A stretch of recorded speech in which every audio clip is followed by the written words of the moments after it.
So the latest version of the ChatGPT app is pretty amazing. You can upload images, you can scan PDFs, and what I wanted to show today is you can actually have a live conversation with it. So let's jump in. All right, so it wouldn't let me record my audio while also speaking in audio in this video, but I thought I would start with a bit of a heavy question, and so I asked Chat with my speech. So there's obviously a great deal of unrest between Israel and Palestine, and I'm curious about how some sort of ChatGPT app could be created that would help mediate. So let's see what it said.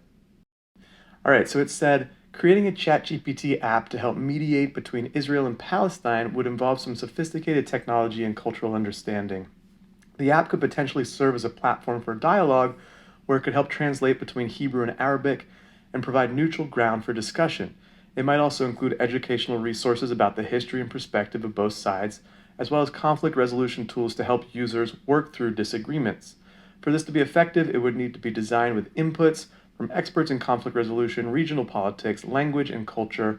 Also, ensuring the app's neutrality and security would be crucial to gain the trust of its users.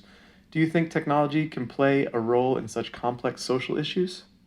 So pretty fascinating stuff, talking with technology about how a technology can be used to help mediate conflict or increase peace in a very tense, very high stress environment. Can you imagine that? Can you imagine if we could leverage and harness our technology to increase our connection with ourselves and others? You know, a lot of people are pretty negative about technology, even about AI, and I just love to think optimistically about how we can use a tool that we've never had before to increase peace, to help us reduce problems that we've actually always had. So it's the new kid on the block, and I really hope that we can use it for a better, peaceful, more compassionate world.